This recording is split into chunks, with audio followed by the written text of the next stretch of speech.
Hello everyone, সবাই কেমন আছো? আশা করি ভালো আছো।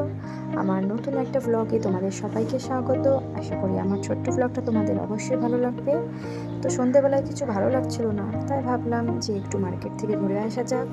মার্কেটেতে চলে এলাম, চলে আসার পর ভাবি এখন কি করব। তো ফার্স্ট আমরা কি করলাম, এক প্লেট ফুচকা খেয়ে নিলাম। তো এক প্লেট ফুচকা খেতে খেতে ভাবলাম মার্কেট যখন চলে এসেছি তখন কিছু কিছু জিনিস নিয়ে নেওয়া যাক বাড়ির জন্য। আর তাছাড়াও রাতে রান্নার চিন্তা, তো ভাবলাম কিছুটা চিকেন নিয়ে নিই।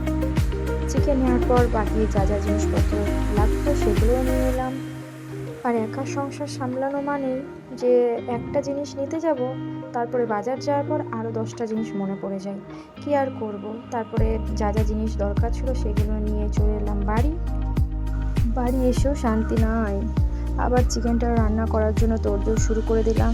চিকেনটা বেশ কষা কষা করে রান্না করেছি, এবং রান্না করে আর কি, রান্না করে ডিনার করে তারপরে ঘুমোতে হবে। তাছাড়া আর কি কাজ বলো, আবার সকালে উঠে আবার একই কাজ। তো সবারই তো এরকমই চলে যায়।